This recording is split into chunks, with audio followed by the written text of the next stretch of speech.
alunos do segundo ano do ensino médio da Escola Frederico Lundges. Hoje nós estamos aqui para responder, né, e tirar as dúvidas e trazer dicas, né, e formas de resolução da atividade, da primeira atividade, que chamamos de atividade diagnóstica, certo?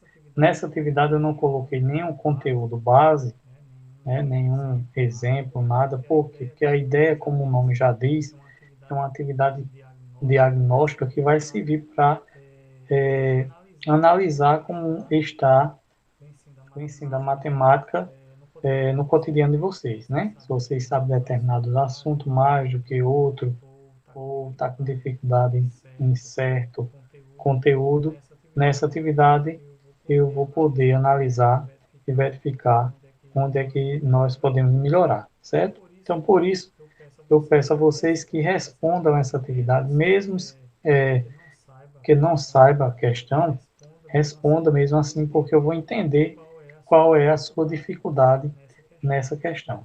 Lembrando que os assuntos que eu trouxe para essa atividade são assuntos do sexto ano, do sétimo ano, do oitavo ano, do nono ano e também do primeiro ano, ou seja, todas as séries anteriores, todas as séries que vocês já estudaram, certo? Lógico que vocês não vão lembrar de tudo, mas a gente está aqui para fazer essa revisão e vocês lembrarem do assunto, certo? Então, vamos para o que interessa. Estamos aí na primeira questão e ela diz o seguinte: relembre conceitos básicos fundamentais nas operações a seguir, certo? Então, a gente tem aqui da letra A, da letra A até a letra I, nós temos operações que aprendemos no ensino fundamental. Eu, particularmente, eu gosto de chamar isso de ferramentas, certo? Ferramentas que a gente vai usar nos conteúdos de matemática, certo? Eu até, numa aula dessas aí, estava dizendo, fazendo uma comparação, que, por exemplo, um professor, quando vai passar o de aula, tem que levar seu material de trabalho, sua ferramenta de trabalho. Um pedreiro, quando vai construir uma casa, ele leva suas ferramentas de trabalho, senão não consegue construir. Então, na matemática, acontece da mesma forma. Se você vai resolver um conteúdo, algum assunto, e não sabe das ferramentas, não domina as ferramentas, você também não vai conseguir sair do canto naquele conteúdo. Ou seja, por isso que eu trouxe aqui para a gente relembrar, né?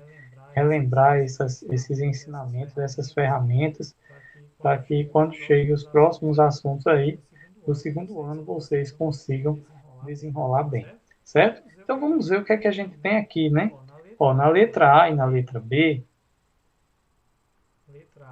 A e letra B, nós temos o assunto de potência. Já já eu digo a vocês, relembro aqui o que é potência. Na letra C até a letra E, temos aqui raiz quadrada.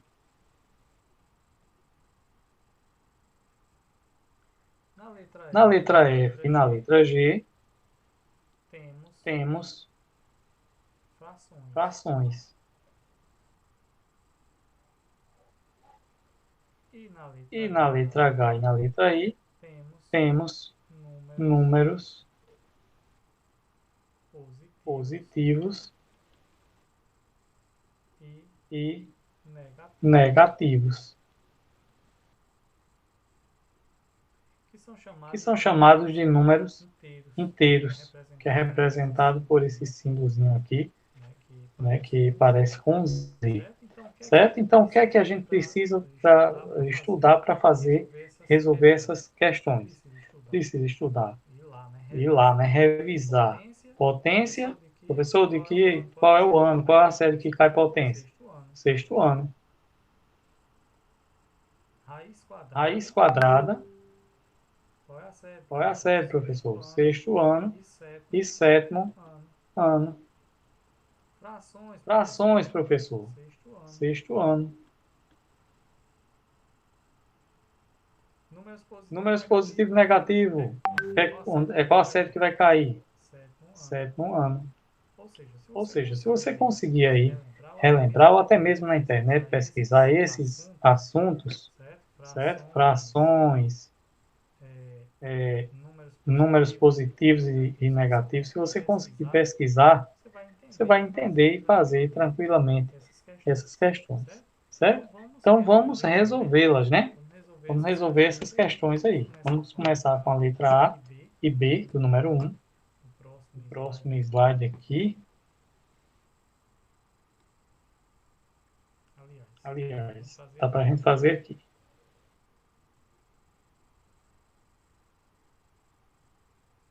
Ó, potência.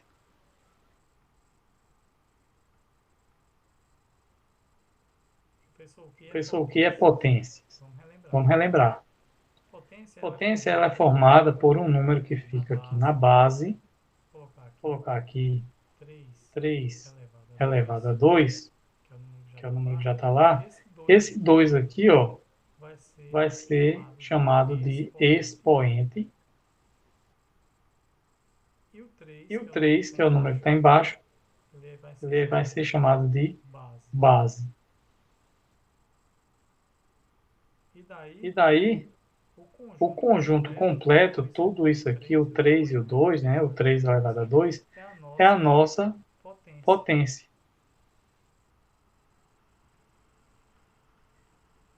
E como é que a gente resolve, professor? Olha só, 3 elevado a 2, o número 2, que é o número que está no expoente, é o número que está em cima, manda o de baixo se repetir duas vezes. Só que nessa repetição a gente coloca um sinal de vezes aqui e faz as contas. 3 vezes 3, 9.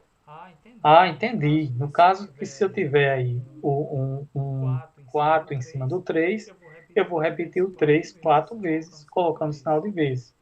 Exatamente. Exatamente isso que você está pensando. Certo? Mesma coisa acontece aqui, ó. Você tem aqui 3 elevado a 2, a gente já fez.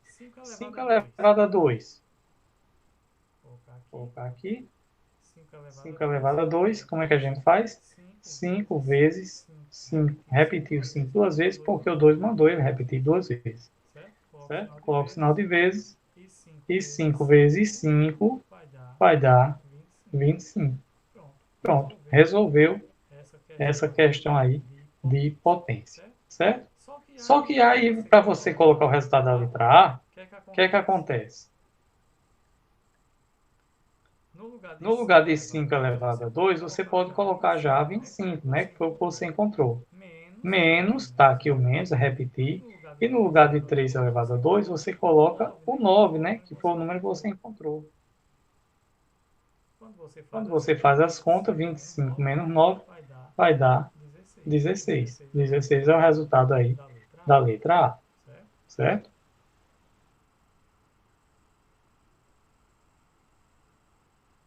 Quando chega na letra B, vou mudar até a cor do lápis.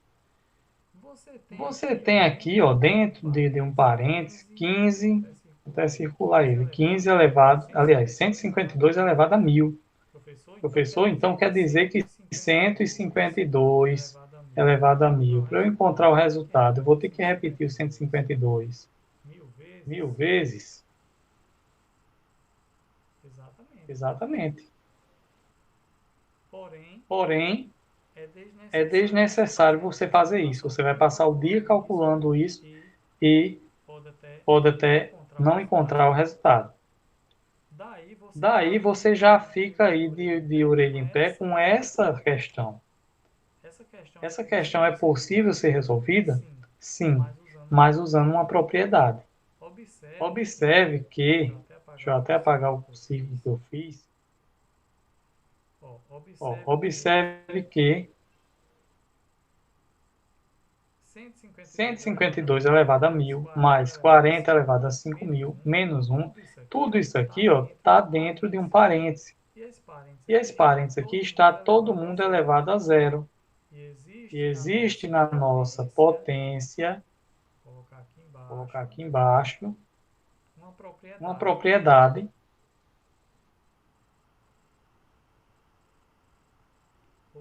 ou seja, um experimento já feito pelos matemáticos mais antigos, que diz o seguinte: todo número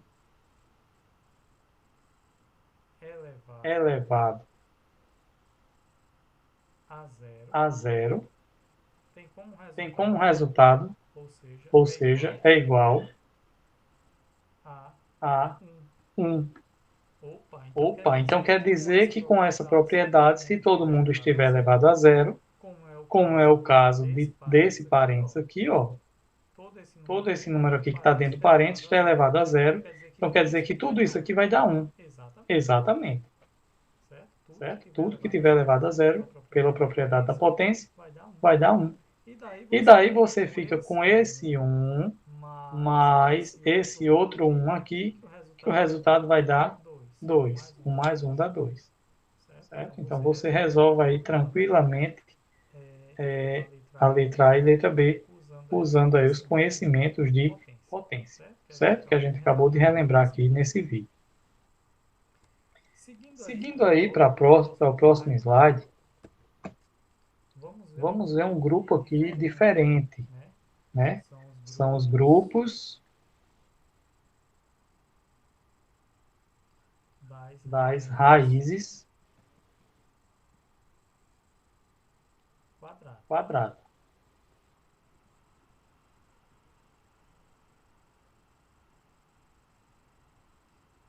Eu costumo resolver raiz quadrada, gente, e eu costumo dizer aos meus alunos também, recomendar que para resolver raiz quadrada é bom que você saiba a tabuada. Professor, preciso saber da tabuada toda? Não. Mas pelo menos aqueles números que são iguais, os números da multiplicação são iguais, você precisa saber. Por quê? Veja bem. 1 vezes 1 dá 1. 2 vezes 2, 4. 3 vezes 3, 9. Vamos fazer até o 10, né? 4 vezes 4, 16. 5 vezes 5, 25. 6 vezes 6, 36. E assim vai. 7 vezes 7, 49. 8 vezes 8, 64. 9 vezes 9, 81. E o último, 10 vezes 10 vai dar 100. Não vou colocar aqui porque não sobrou espaço, mas 10 vezes 10 vai dar 100. Professor, o que é que tem a ver a tabuada com as raízes quadradas? Simples. A raiz quadrada, gente, é um número. Por exemplo, a raiz de 1. Qual é o resultado da raiz de 1? É 1. Porque tem um número que multiplicado por ele mesmo vai dar 1, que é o resultado que está aqui dentro. Então a raiz de 1 é 1, porque 1 vezes 1 dá exatamente o 1 que está aqui dentro do radical. A outra raiz de 4, o resultado vai ser 2. Por quê? Porque 2 vezes 2 dá 4. Então, a raiz de 4 é 2. Próxima raiz, a gente tem aqui que é raiz de 9.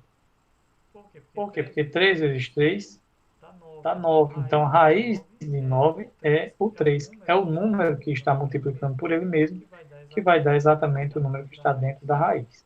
Certo? E assim você vai fazendo com todos os outros, até chegar aí na raiz de 10. Só que tem uma coisa interessante que você precisa observar. Olha só. Você teve a raiz de 1, e a próxima raiz exata, que vai ter um valor inteiro, né, um valor sem vírgula nenhuma, nem sem ser fração, é a 4. Ó, você pulou da raiz de 1, a próxima que tem é a raiz de 4. Então, nesse meio aqui, tem as raízes de 2 e de 3, que não são exatas. Elas vão estar entre os valores 1 e 2. Provavelmente vai ser 1,3, 1,4, certo? 1,5 por aproximação. Ela não vai ter um valor exato. Então, essas raízes, né, raiz de 2 e raiz de 3, ela não tem valor, não tem valor exato. Okay? Mesma coisa acontece aqui, ó, do 4 pulou para a raiz de 9. Significa dizer que a raiz de 5, raiz de 6, raiz de 7, raiz de 8, nenhuma dessas tem valor exato.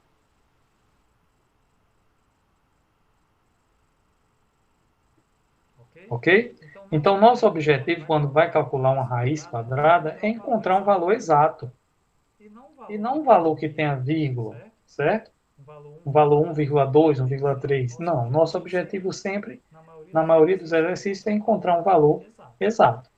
Então, vamos lá. Nos ensinamentos das séries anteriores, existia uma forma aí de fazer, de calcular a raiz. Esse jeito de calcular a raiz era chamado cálculo da raiz quadrada por fatoração. Como assim, professor? Você pegava a raiz, por exemplo, a raiz de 300, vou botar da letra D, 576. Para você descobrir a raiz dela, você pegava o 576 e ia decompor ele, né? Via que ele terminava no número par, e aí saía dividindo por 2. 576 dividido por 2 ia dar 288. E aí o número terminava em 8, eu poderia dividir por 2 e eu continuava dividindo por 2. E dava 144. E aí, como continuava sendo par, dividia novamente por 2, que dava 72. E dividia novamente por 2, e vai dar 36. Ia fazendo, né, já que o número é par, dividia por 2 novamente, 18, por 2, agora ia dar 9. 9 não era mais par, ele dividiria por 3, e aí ia dar 3, que por 3 dava 1. Aí você chegava ao final da raiz. E daí, como a raiz tinha um índice 2, né, a raiz era quadrada, então você separava de 2 em 2 aqui, ó. E colocaria aqui raiz, em vez de colocar o 576, a gente colocava 2 elevado a 2. O próximo grupo seria 2 elevado a 2. O próximo, 2 elevado a 2. E o próximo grupo, 3 elevado a 3. Aliás, 3 elevado a 2, né? Porque se repete duas vezes. 3 elevado a 2. Ou seja, potência e raiz quadrada trabalham juntos, certo? E existe uma propriedade na raiz quadrada que a gente pode simplificar quando o índice da raiz, no caso é raiz quadrada aqui, for igual ao expoente da potência que está dentro da raiz. Então, eu posso simplificar esse 2 com esse que está aqui fora, esse também com o 2 que está aqui fora, que é raiz quadrada, esse aqui também, e esse aqui também. Dessa forma, você eliminava a raiz e ficaria com 2 vezes o 2 aqui fora, tirava esse que a gente simplificou, tirava o outro, tirava esse aqui e tirava o 3. O resultado dessa multiplicação aqui era justamente o valor da raiz de 576. Ficaria a raiz de 576 igual a 2 vezes 2 dá 4, 4 vezes 2, 8, 8 vezes 3, 24. Essa era uma forma que a gente chamava de cálculo da raiz quadrada por fatoração, certo? Mas tem gente que acha difícil, certo? Acha que não consegue aprender dessa forma. Então, eu vou trazer uma forma diferente para você aprender, certo? Vou mudar a corzinha do lápis aqui. Vamos voltar aqui para o laranja. E aqui em cima a gente vai entender fazer uma forma diferente esse cálculo da raiz. Vamos guardar esse valor para a gente conferir depois se o outro jeito é mais fácil e dá para a gente descobrir, né? Fazendo de outro jeito. Então, essa forma a gente chama de cálculo da raiz por eliminação. Como assim? Olha só, você tem a raiz de 576. E daí, é um método, como é um método, não tem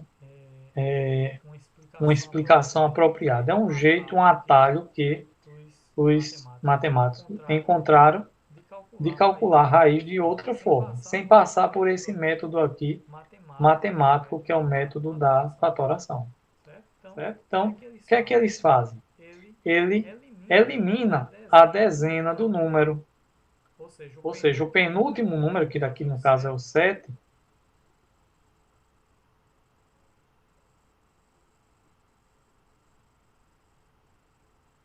aqui é o 7, ele elimina esse número, que é justamente o número da dezena. Certo? Ele elimina esse número e fica com esses outros dois, ó, o 6 e o 5. Agora vejam o que é que eles vão fazer. O que é que esse método vai fazer, né? Ele vai tirar a raiz, vai aplicar a raiz aqui no 6.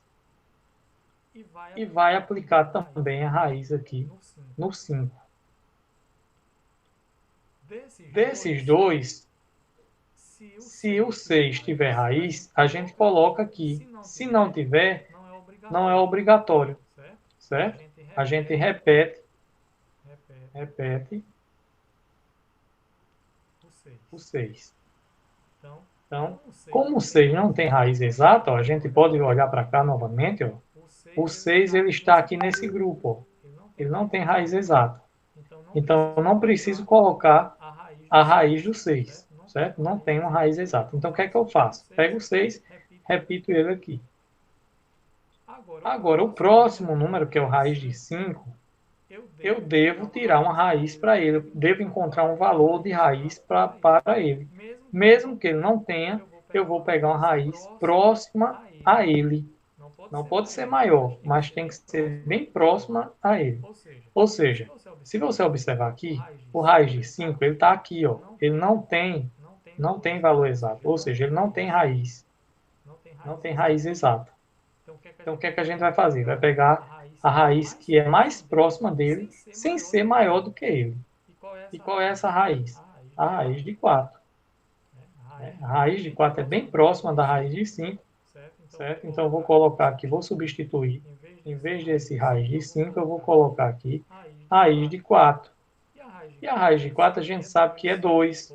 Opa, encontrei um número para colocar aqui. Sendo assim, gente, a gente encontrou um forte candidato a ser raiz do 576. Como é que a gente vai comprovar se é ou não é? A gente vai pegar e fazer o seguinte, ó. Esse 2 aqui, vamos repetir. E o 6, a gente vai completar até chegar em 4. Ou seja, quantos números faltam para chegar em 10? Quantos números, a partir do 6, eu tenho para chegar até o 10? 4, né? 6, 7, 8, 9, 10. Tem 4 números. Então, coloco aqui. Pronto. Encontrei outro número que é candidato fortíssimo a ser a raiz de 576. Como é que eu vou descobrir agora, professor? Bem, você tem duas opções. Você pode pegar o 24, multiplicar por 24, encontrar o resultado, ou pegar o 26, multiplicar por 26 e ver se vai dar o número que está dentro da raiz. Né? Lembra que no início eu disse que a raiz quadrada é justamente você encontrar um número que multiplicado por ele mesmo estava dentro da raiz? Então, se você testar esses dois aqui, você vai descobrir exatamente qual é o valor que vai corresponder à raiz. Professor, e se eu não quiser testar, o que é que vai acontecer? Olha só. Se você não quiser testar, se não quiser fazer conta, né, então você deve fazer o seguinte, ó. Esse 2 aqui, geralmente é fixo. Eu vou pegar ele e multiplicar pelo sucessor dele, ou seja, o número que vem depois dele. Depois do 2 vem o 3. Então, vou multiplicar aqui 2 vezes 3, que vai dar 6. Olha só, esse 6 aqui, vou colocar aqui do lado. E vou pegar o número lá, né, o principal, que a gente chama de principal, que é o número que a gente cortou aqui no começo, né, que é o 7. Depois dele, à esquerda, tem um 5 aqui, ó, que é chamado de número principal. Eu coloco aqui. E daí a pergunta que eu faço é o seguinte: o 5 é maior ou menor do que 6? A gente sempre pergunta o número principal. O 5 é maior ou menor do que o 6? A gente está vendo claramente que o 5 é menor. Logo, eu vou escolher o valor menor para ser nossa raiz. Ou seja, a raiz de 576 é igual a 24.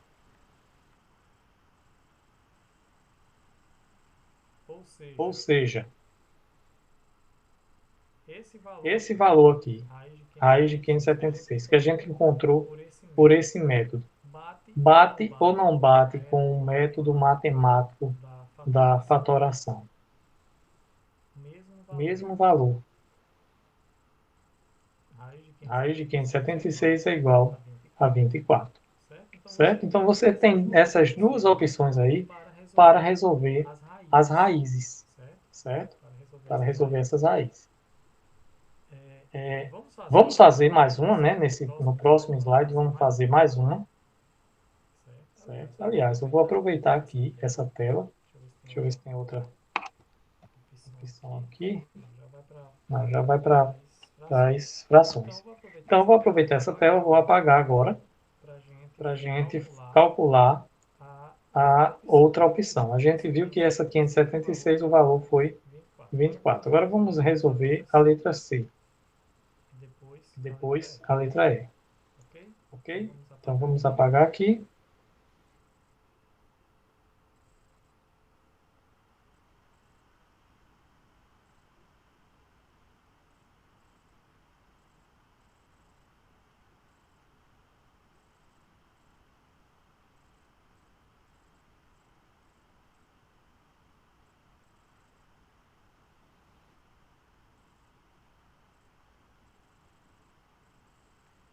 Pronto, então. Vamos agora ver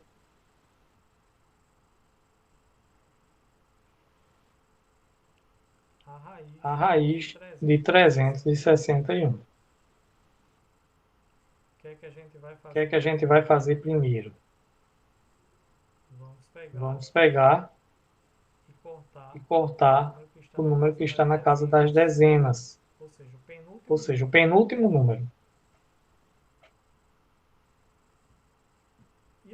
E agora o que é que eu faço? Esse aqui, eu vou aplicar a raiz nele, raiz de 1. E esse aqui, vou também aplicar a raiz nele, raiz de 3.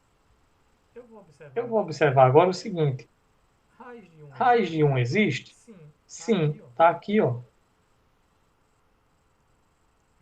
Pela tabuada, a gente vai saber que a raiz de 1, o resultado é 1. Opa, então pega esse valorzinho e coloca aqui. Vou para o próximo número. Raiz de 3 existe exato ou não? Tem raiz de 3 exato? Não, a gente está vendo aqui, ó.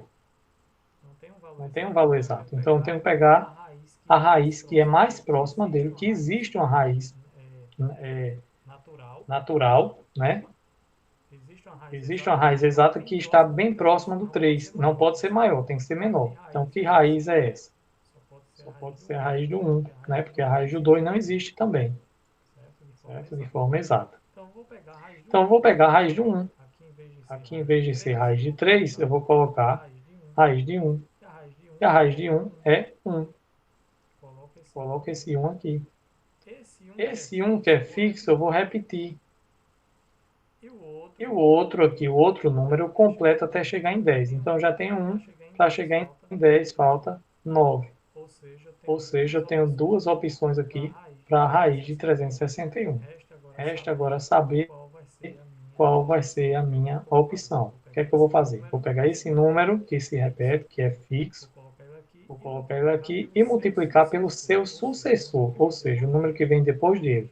Depois de 1 vem 2. Então, 1 vezes 2 vai dar 2. Agora, eu pego esse número, coloco aqui para a gente comparar, fazer a comparação.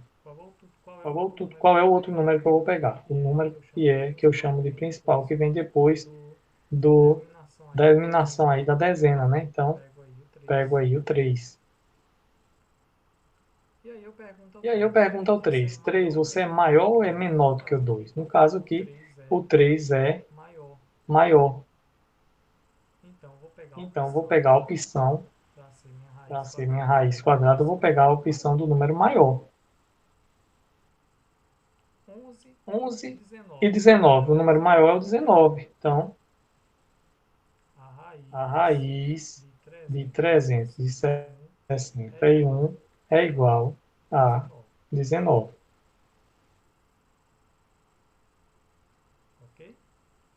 Ok?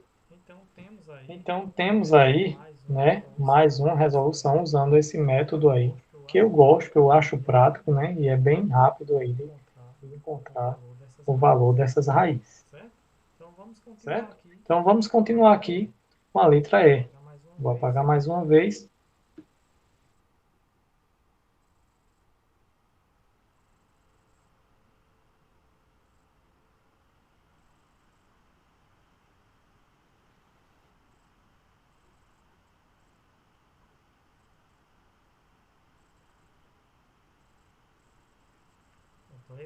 A letra E, ela diz o seguinte: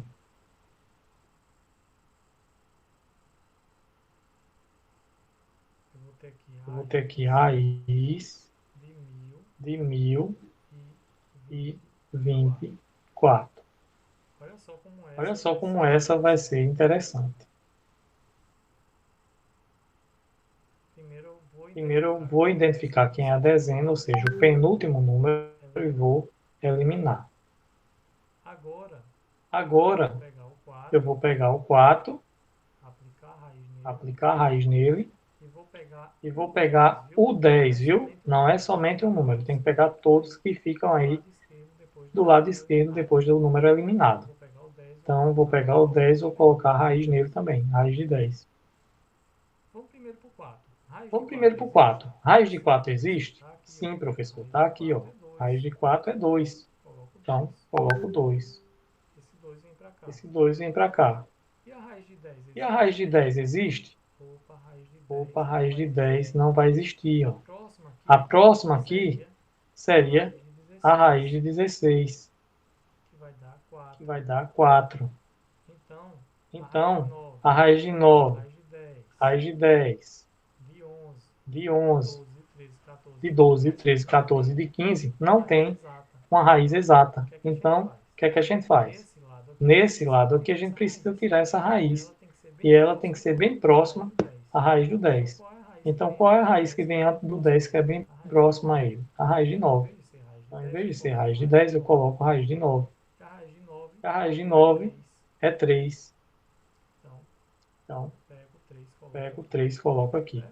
Certo? Esse 32 que apareceu aqui, eu organizo ele aqui. Esse número é fixo, então repito 3.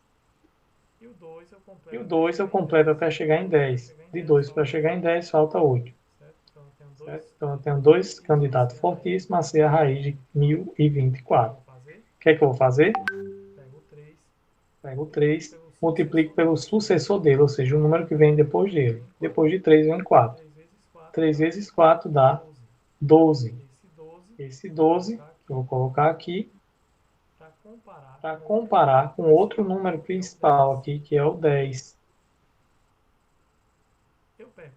Eu pergunto ao 10. 10, você é maior ou é menor do que o 12? Então, é menor. Se é menor, eu vou pegar o valor menor para ser a raiz. Então, a raiz de 1024 é o número 32.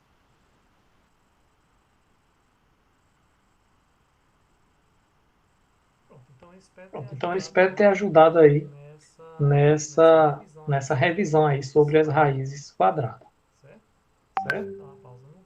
Dá uma pausa no vídeo, bebe uma aguinha, vai lá e volta aí para a gente entender as próximas letras, né? Letra F.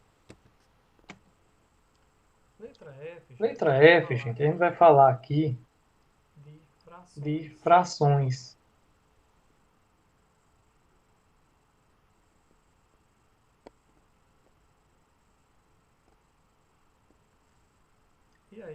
E aí as frações, elas são formadas por numerador e denominador. Vou pegar aqui um exemplo já com o número, né? Vou pegar aqui o 3 e o 3 sobre 5.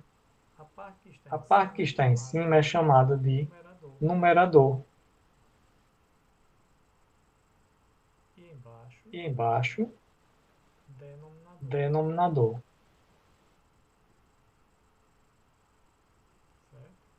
Certo? Essa fração aqui, ela está na forma reduzida, que é a forma, é o formato dela que a gente usa na matemática, certo? Quando tem uma fração que não está na forma reduzida, a gente tenta reduzir através da simplificação. Pessoal, não entendi. Olha só. Por exemplo, se eu tiver aqui 6 sobre 10, essa fração ela não está na forma reduzida. E, aliás, se você pegar a calculadora agora, toda fração é uma divisão. Se você pegar, dividir 3 por 5, vai obter um resultado. Que esse resultado vai ser igual à mesma divisão que você fizer de 6 por 10. Certo? Se você calcular aí, ó, 3 dividido por 5, vai dar 0,6. E se você calcular aí 6 dividido por 10, também vai dar 0,6. Ou seja, as frações, apesar de ter o numerador e denominador diferente, vai possuir o mesmo resultado. Mas acontece que essa fração aqui, ela não está na forma reduzida.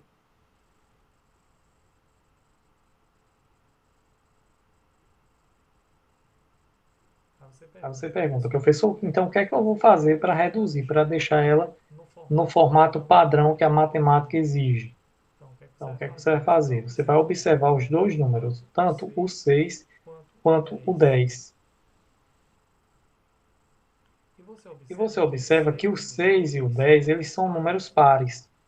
Então, eu consigo dividir, por ele ser par, eu consigo dividir o 6 por 2 e o 10 também por 2. Isso aqui se chama simplificação de fração, gente. Certo? Então, toda vez que eu quero colocar uma fração na forma reduzida, eu simplifico essa fração. E como é que simplifica? É você simplificar, é você encontrar um número que divida tanto o numerador e o denominador ao mesmo tempo, sem nenhum problema. Foi o caso agora do 6 e do 10. Eu vi que os dois são pares, certo? Então, se são números pares, então eu posso dividir o 6 por 2, que vai dar 3, e o 10 por 2, que vai dar 5. Aí você pode perguntar, professor, quando é que eu sei que ela está na forma reduzida? Quando o número que está no numerador e no denominador forem números primos. É um número primo, o 3 é um número primo, e o 5 também é um número primo. Professor, agora bugou geral. O que é um número primo? O número primo, gente, é aquele número que ele só consegue dividir. Ó, o 3 ele só consegue ser dividido por 1 e por ele mesmo. Ele tem apenas possui apenas dois, vou colocar assim, dois divisores, que é 1 e ele mesmo. certo? Então, esse número, ele é chamado de um número primo, certo? Professor, então quer dizer que o 6 ele não é um número primo? Não. Se você observar que o 6 ele pode ser dividido por 1, ele pode ser dividido por ele mesmo, mas pode ser dividido também por 2 e por 3. Ou seja, ele não tem apenas dois divisores e tem 4 divisores, então ele não pode ser primo, certo? Então, para esclarecer, uma fração ela está na forma reduzida quando você tiver no numerador e no denominador números primos, certo? Estou esclarecendo isso porque se você fizer alguma conta, algum cálculo envolvendo frações e no final o resultado não tiver uma fração na forma reduzida, então você pode reduzir ela através dessa simplificação, que é você encontrar um número que divida os dois, né, o numerador e o denominador, ao mesmo tempo sem nenhum problema. Ok? Então isso é frações. Mas o que está em questão aqui, gente, são as operações de adição e subtração de frações. Certo? É você somar uma fração com outra. E para a gente fazer isso, a gente tem que observar os denominadores. Quando os denominadores forem iguais, que é o caso do f, da letra f, eu repito o denominador, que é 5, e os numeradores eu posso, nesse caso aqui, somar. Mas se tivesse sinal de menos, você poderia diminuir, certo? Então, frações, adição, né, soma, conta de mais com frações que têm o mesmo denominador, eu repito o denominador e vou somar os numeradores, certo? Então, 3 mais 1 aqui deu 4. E embaixo tem o 5. Aí você pode até me perguntar, professor, essa fração está na forma reduzida? Eu vou dizer a você que sim. Por quê? Porque, primeiro, eu não tenho nenhum número que eu consiga dividir o 4 e o 5 ao mesmo tempo. Certo? O 4 é par e o 5 é ímpar. E outro detalhe aqui. O 5 ele é um número primo, apesar de o 4 não ser. Certo? Se um deles for em primo, então eu não consigo mais reduzir essa fração. Certo? Só basta um deles, ou o numerador e o denominador, ser primo. Se um deles for primo, então você não pode reduzir mais. Essa fração ela já está reduzida. Ok? Então você já encontrou o resultado final. Mas tem um outro detalhe. Se a fração, que é o caso da letra G, vou até mudar a cor da letra aqui.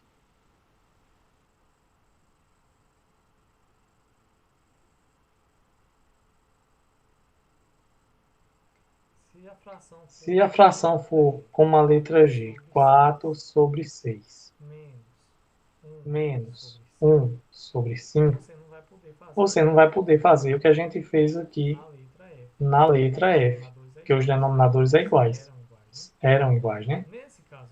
Nesse caso aqui, você vai observar que o 6 e o 5 são denominadores, mas são diferentes. Então, você não pode repetir o denominador. Então, o que é que a gente faz? Mais uma vez, tem duas formas de você resolver. Aliás, tem até outras. Certo? Uma delas é aquela que a gente usa, tira o MMC para calcular e encontrar o valor dessa fração. O que a gente vai fazer aqui não custa nada a gente fazer para explicar, né, a vocês como funciona. Então, vou apagar essa parte aqui de baixo, para a gente entender como é essa conta aí usando o MMC.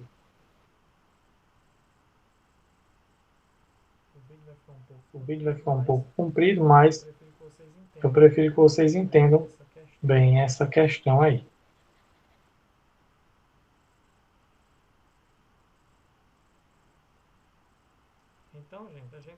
Então, gente, a gente vai ter aqui o seguinte.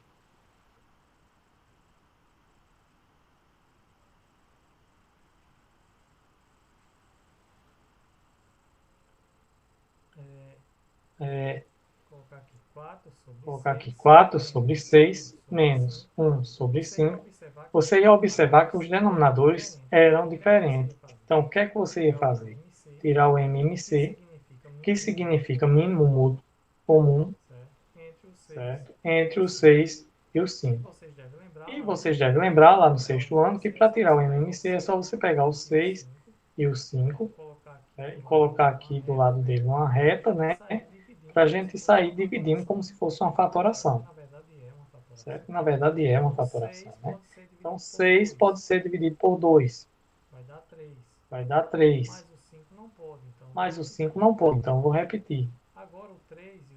Agora o 3 e o 5 não podem mais dividir por 2. Então eu vou pegar o 3 aqui e já que ele é primo, vou dividir por ele mesmo. Que vai dar 1. O 5 não pode ser dividido por 3. Aliás, ele também é primo, não pode ser dividido além do 1 e do 5. Certo? Por 1 e por 5. Então, eu vou repetir ele aqui.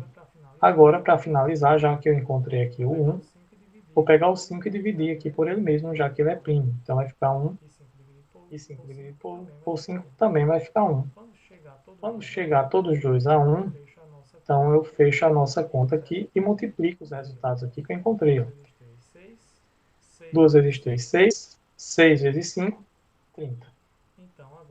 Então, agora eu pego e, em vez de colocar o denominador 6 e 5, eu vou colocar aqui 30, que foi o número que eu encontrei, que é o denominador comum para o 6 e para o 5. Ou seja, ele serve para o 6 e serve para o 5. Serve para dividir o 6 e serve para dividir o 5. Então, o que é que a gente, que a matemática do sexto ano propõe através do MMC? Ele pega o 30, divide por 6, que vai dar 5.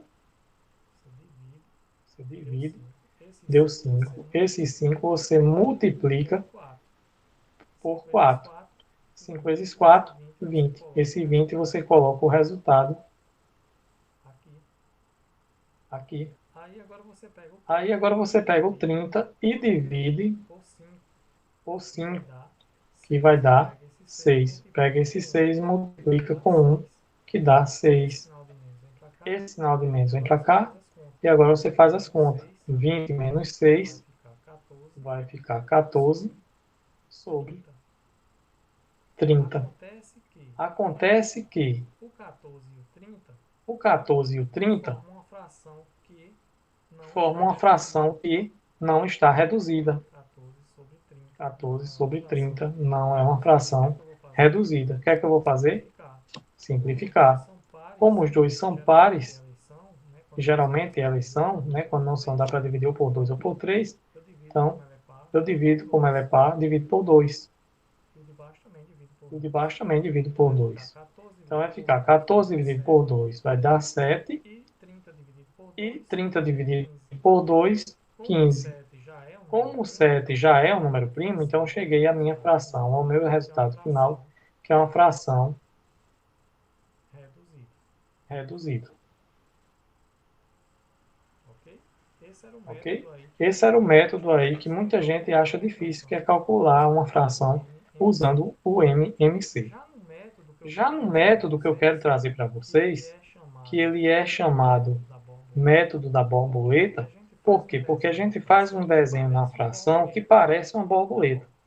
Então, ó, aqui em cima, ó, 4 dividido por 6, 4 sobre 6 menos 1 sobre 5. Esse método, a gente faz isso. Ó.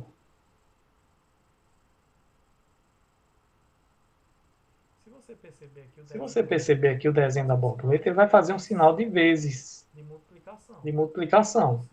Ou seja, a gente vai multiplicar os números. O 6 multiplica o 1 e o 5 multiplica o 4. E esse sinal de menos, professor, aqui, o que é que vai fazer? No final, a gente coloca ele, considera ele, certo? Agora, no método da borboleta, quando a gente vai aplicar, né, quando a gente vai fazer as contas, a gente não considera o sinal de menos, considera o sinal de vezes.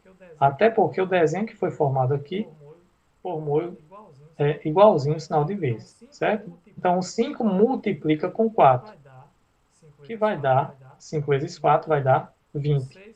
O 6 multiplica com 1.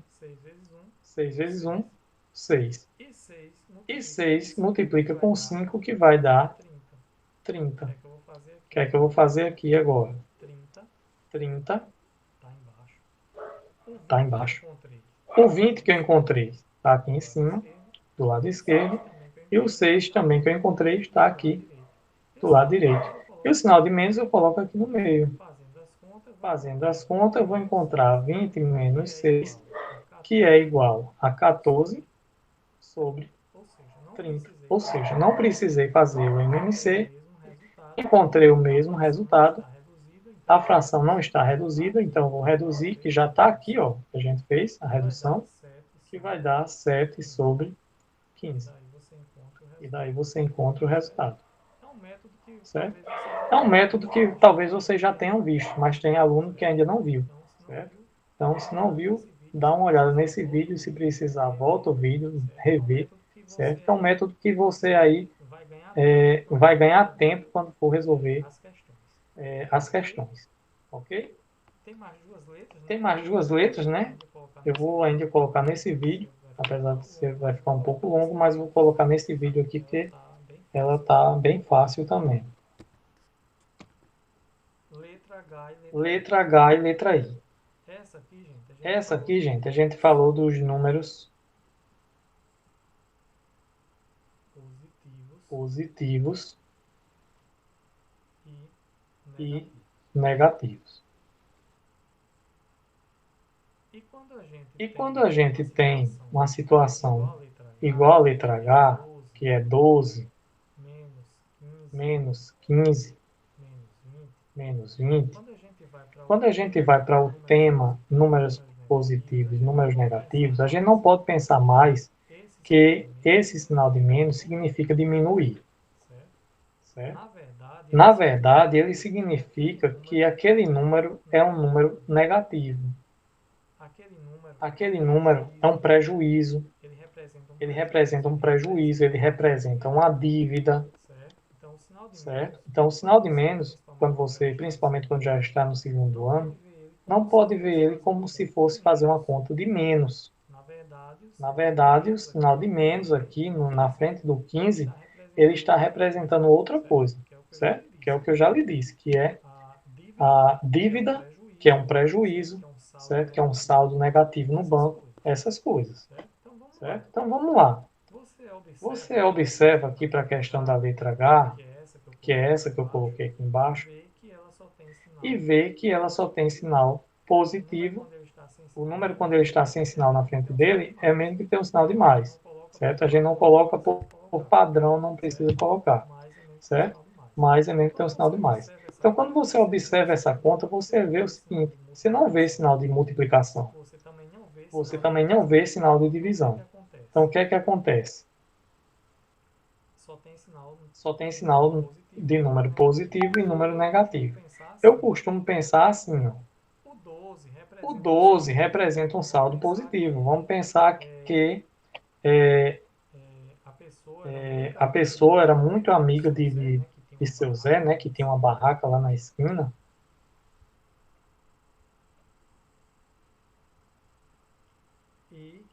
E ele foi lá e disse, ó, seu Zé, eu vou deixar aí 12 reais de saldo.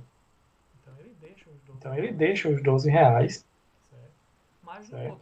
Mas no outro dia, ele vai lá e compra 15 sem dinheiro. Ele foi liso, sem dinheiro nenhum, e comprou 15. Então, o que é que acontece? Ele tinha 12 lá, né? Só que ele comprou 15. Então, ele vai ficar devendo quanto? Ele vai ficar devendo 3. E essa dívida a gente coloca um sinal de menos para representar que ele está devendo. Certo? Aí, falta aqui o menos 20, né? Ele foi lá no outro dia, sem dinheiro, liso, né? Seu Zé confiava muito nele. E aí ele comprou 20 reais. Fiado. Só que ele já estava devendo 3. Com os 20 reais que ele comprou fiado, a dívida dele foi para 23 reais. A dívida, então se a dívida é sinal de menos. Ok? Então gosto de fazer as contas dessa forma porque fica fácil de entender. Lógico que tem uma regrinha, né? Tem uma regra na matemática que diz, vou até colocar aqui do lado, sinais iguais, somamos e repetimos o sinal. Isso faz sentido, né? Se eu tenho duas dívidas, então eu vou somar essas dívidas e vou continuar devendo. Se eu tenho dois saldos positivos, então eu vou somar esse saldo e vou continuar com saldo positivo. É por isso que ele diz aqui, sinais iguais, somamos e repetimos o sinal. Agora isso só serve, gente, se não aparecer sinal de multiplicação e divisão no meio da história, certo? Se aparecer, aí já vai ser outro detalhe, certo? E outra regrinha aqui diz o seguinte, sinais aqui foram iguais. Somamos e repetimos o sinal. Sinais diferentes, subtraímos, ou seja, fazemos a conta de menos, do maior para o menor, certo? E colocamos o sinal do número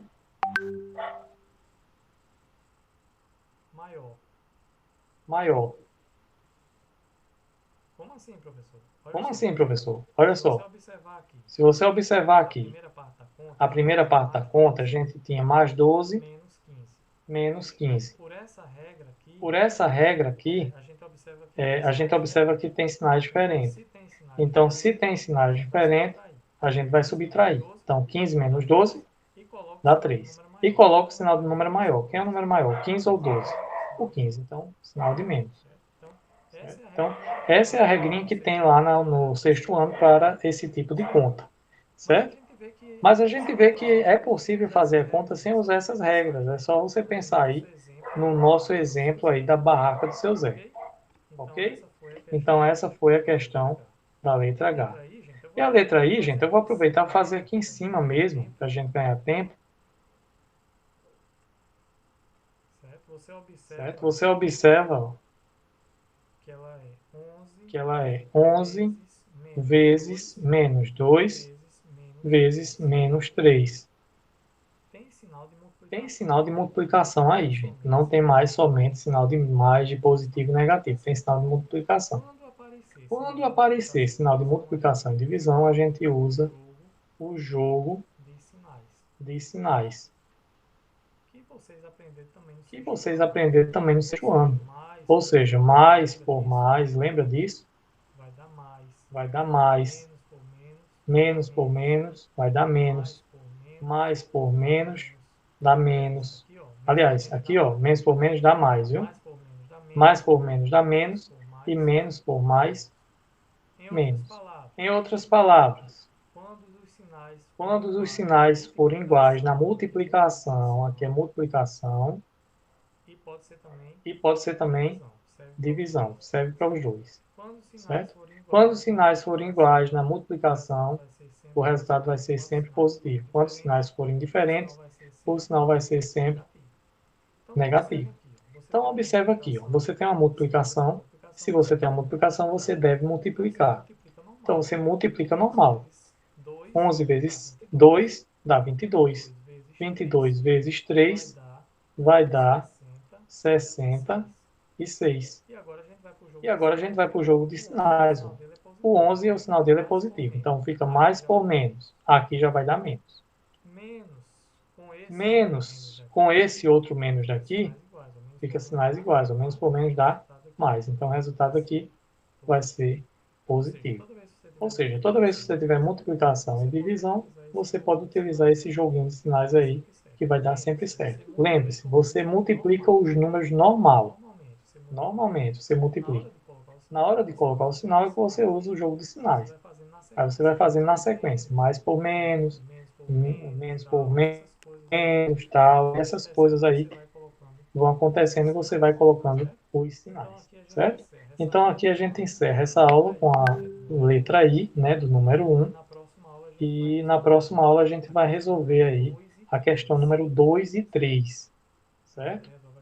A gente resolve a questão 2 e 3 na próxima aula para o vídeo não ficar comprido. Então, eu agradeço, né, a todos que forem assistir esse vídeo. Um forte abraço.